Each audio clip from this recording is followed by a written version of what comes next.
떴다 변비행 변정국입니다. 오늘은 T항공의 호텔리마 파리 11편 A330-200 항공기에 대해서 이야기 나눠보도록 하겠습니다. 호기롭게 파리로 첫 취항을 했지만 파리에서 인천으로 오는 비행기에서 문제가 생겼는데 도대체 어떤 문제가 생긴 건지 종합적으로 살펴보도록 하겠습니다. 떴다 변비행 이륙합니다.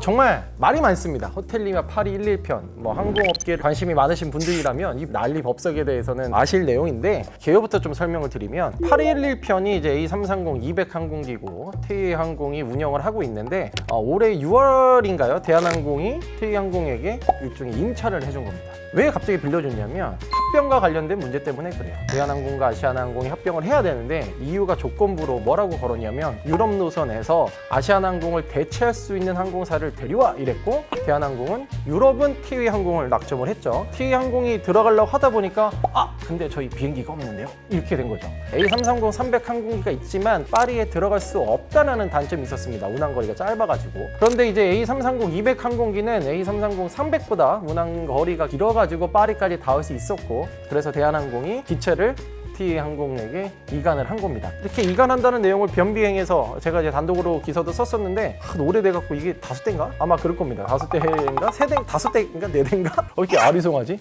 여기 띄워주십시오. T항공이 이제 파리에 취항하려고 호기롭게 원래는 이제 올림픽 기간에 취항을 하려다가 잘 안 됐죠. 그것도 변병이 있었습니다. 파리에서 운수권 문제가 또 발생을 해가지고 근데 처음으로 이렇게 변병에서 알려드렸던 문제가 있었는데 그래서 이제 파리까지 어떻게 우여곡절까지 갔는데 거기서 비행을 할 수 없는 상태가 돼버린 거예요. 지연이 발생을 한단 말이에요. 기사가 엄청 나왔어요. 취항 T항공 첫 편에서 결항 발생 난리가 난 거야. 현지에서 바로 이제 왔어야 되는 비행기가 오지 못해서 9월 1일이 돼서야 인천으로 복귀를 하는 사태가 발생을 한 겁니다. 업계의 관심은 도대체 이게 어떤 문제였냐? 최근에 또 기사 하나가 났습니다. 파리에서 멈춘 TAA 비행기 하늘에서 이미 누유 경고 등 이런 기사가 났는데 국토교통위 소속의 민주당 문진석 의원실이 입수한 자료에 따르면 유압계통에 문제가 발생을 해서 장기간 지연이 발생했었다라는 것이 골자입니다. 자, 이 유압계통이라는 것은 좀 복잡한데 쉽게 말하면 좀 포크레인으로 좀 비유를 드릴게요. 포크레인은 사람이 이렇게 힘줘서 이렇게 하는 게 아니라 조종을 하는 거잖아요. 조종은 조금만 하면 포크레인이 이렇게 쉽게 되는 것처럼 비행기도 똑같아요. 조종석에서 이제 기장님이 이렇게 운전을 하면 날개가 접히고 이렇게 크게 움직이는 어마어마한 힘이 들어가는데 작은 조종만으로도 큰 조종면 자체를 움직이게 할 수 있는 그 계통 시스템을 유압계통이라고 하는 거고 작은 힘으로도 큰 힘을 발생시켜서 조종을 쉽게 편하게 하는 겁니다. 작은 비행기들이 옛날에는 케이블로 다 연결돼 있어서 이렇게 돌리면 날개가 이 케이블로 연결해서 접혀서 이렇게 돌고 하는 거 있었는데 그게 작은 비행기에서나 되지 큰 비행기에서는 그게 안 되니까 쉽게 도와주는 것이 유압계통이고 유압계통에 기름이 사용이 됩니다. 물이 아니라 기름이 사용되는데 이 유압계통에 사용되는 기름이 유출이 된 거예요. 조금씩 새는 문제가 있었던 거예요. 인천에서 날아서 파리로 가기 한 4시간 반 전부터 이 유유 관련된 경고가 들어왔던 거고 비행을 할 수 없는 상황이 됐는데 요거를 고쳐야 되잖아요. 이 고치는데 오랜 또 시간이 걸리고 했던 거예요. 그래서 이제 왔어. 어떻게 해서 이제 인천으로 왔는데 요게 일단은 장거리는 가기 적합하지 않다라고 판단해서 일단 국내선으로 돌렸단 말이에요. 근데 여기서도 퍼졌어. 최근에 또 유압계통에 문제가 생긴 거예요. 이 누유 문제는 T항공에게 6월 달에 와서 새롭게 발생한 문제가 아닙니다. 대한항공이 운영을 할 때도 이 누유 문제는 조금씩 있었어요. 그런데 짧은 거리에서는 이 기름이 조금씩 새도 단거리야 좀 새도 다시 채우면 되니까 문제가 되지 않았던 건데 이 장거리를 가면서 문제가 생기는 거거든요. 이건 약간 제가 티웨이를 항변하듯이 들릴 수는 있겠지만 비행기라는 것을 반환을 할 때 빌려줄 때 점검을 다 합니다. 다가 발리는 정비의 수준으로 그 정비를 거치긴 거쳤다는 거예요. 사실 어느 정도 수준의 정비를 했는지는 그 양사만 알겠지만 관련 계통의 문제까지 더 봤다라고 얘기는 하고 있어요. 그런데 이 누유 문제가 T항공에 오자마자 발생을 했다기보다는 원래부터 누유 문제는 대한항공이 가지고 있었어요.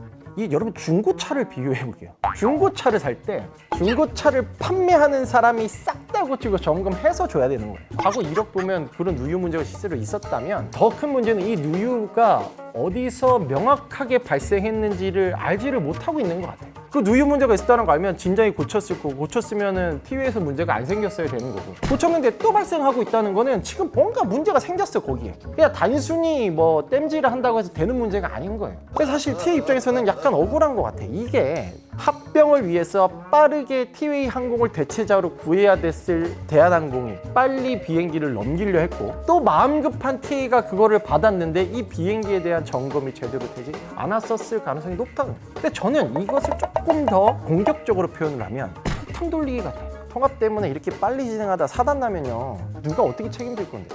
하인리 법칙이라고 있잖아요. 작은 것들이 모이면 큰 사고가 된다, 뭐 이런 법칙인데, 이런 것들이 조금 쌓이면 나중에 큰 문제 터집니다. 잘못하면 진짜.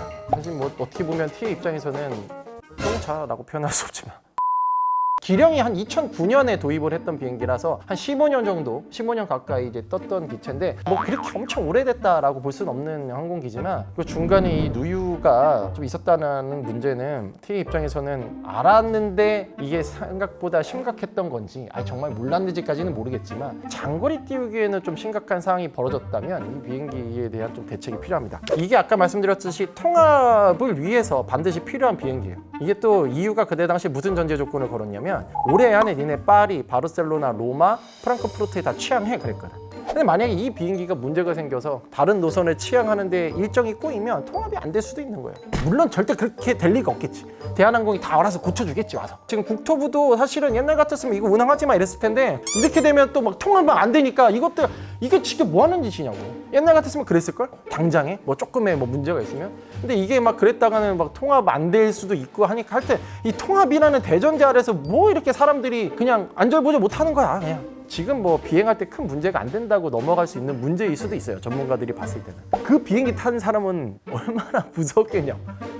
빨리 가는 것도 좋지만 정말 돌다리도 두들겨보고 건너라는 말이 있듯이, 통합 때문에 이렇게 빨리 진행하다 사단 나면요, 그럼 누가 어떻게 책임질 건데? 여기까지가 이제 8211편에 대한 이야기고, 요게 끝이 아닙니다, 여러분. 자, 다음 편에서는 요 기체 결함으로 발생했던 파리 인천 노선의 장기간 지연에 따른 EC261에 관한 보상 문제, 도대체 우리 승객들은 얼마를 금전적인 손해로 받을 수 있을지에 대한 이야기, 어마어마한 유럽 판례를 가지고 설명해 드리도록 하겠습니다. 경쟁은 항공업계를 응원합니다.